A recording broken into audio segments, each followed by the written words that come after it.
Alright guys, first up, beer. I'm using Guinness Extra Stout, but any dark stout will work. If you'd rather go alcohol-free, just swap the beer for strong hot coffee. Honestly, this is one of my favorite chocolate cake recipes. Want to know why? Stick around to find out. Next, you'll need 1.5 cups of unsalted butter. Add the sticks of butter into the saucepan with the beer.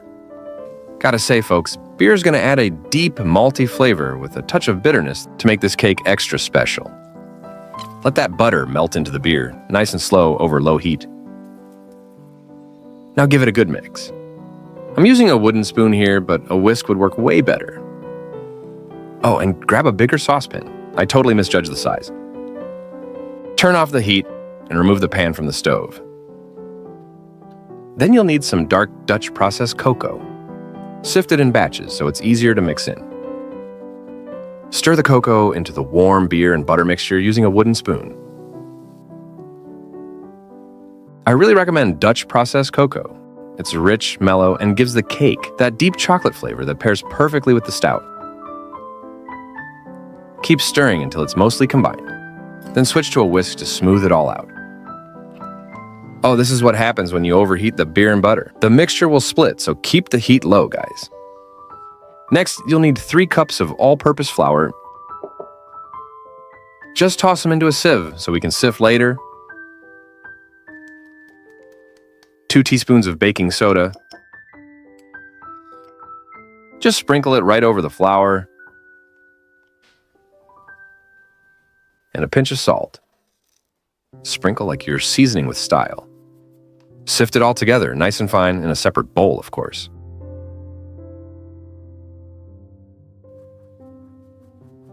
Toss in 2 cups of granulated sugar. And if you've got brown sugar, swap in half. It'll make the layers extra nice and moist. Give those dry ingredients a quick whisk to make sure everything's evenly distributed.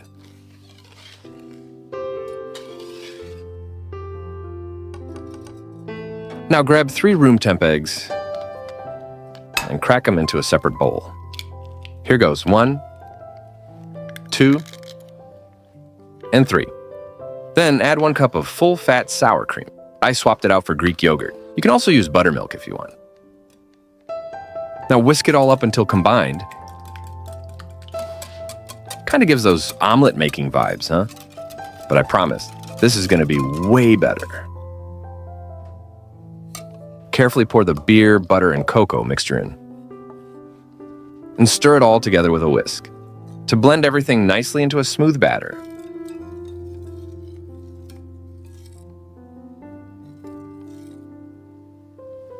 Now add the dry ingredients.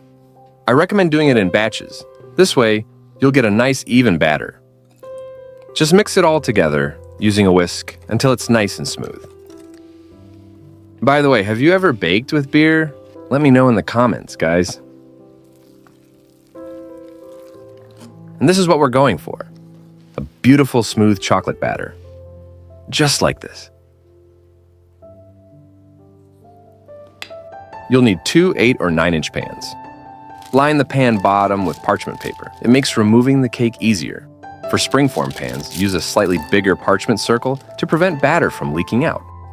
You can butter the pan sides or just line them with parchment. It helps the cake come out cleaner and neater.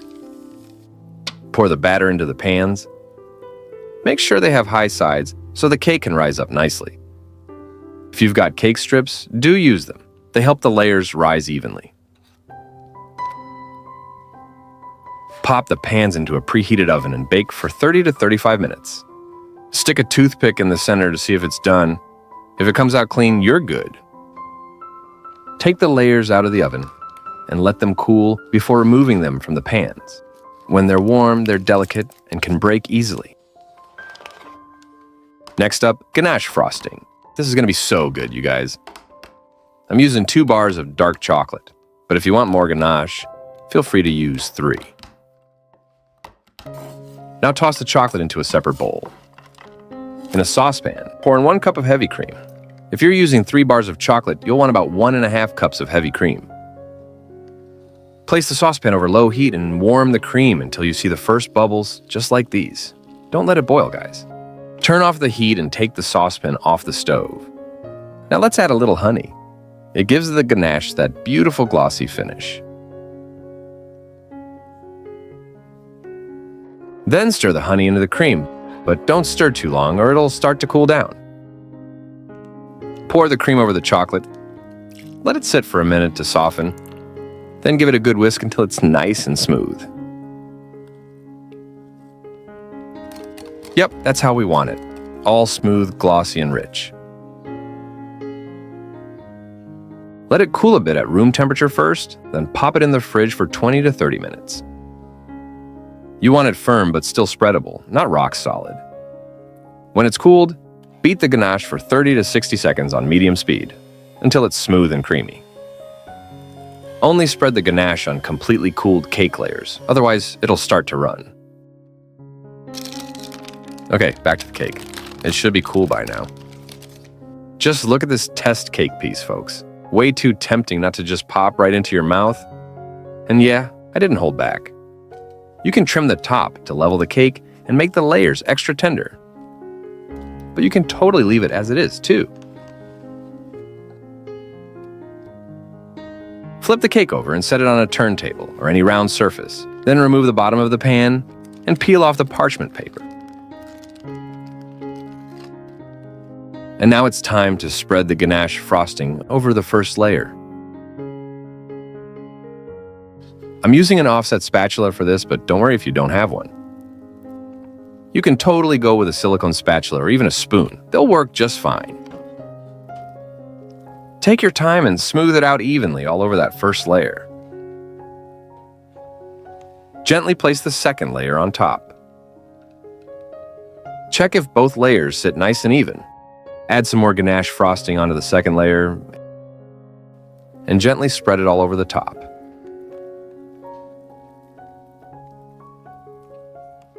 By the way, if you're enjoying the video, like and subscribe. It really helps the channel grow. Finally, smooth ganache over the sides of the cake. Clean up any mess around the cake, and let's finally cut into it. The knife perfectly slides right through. So smooth and easy.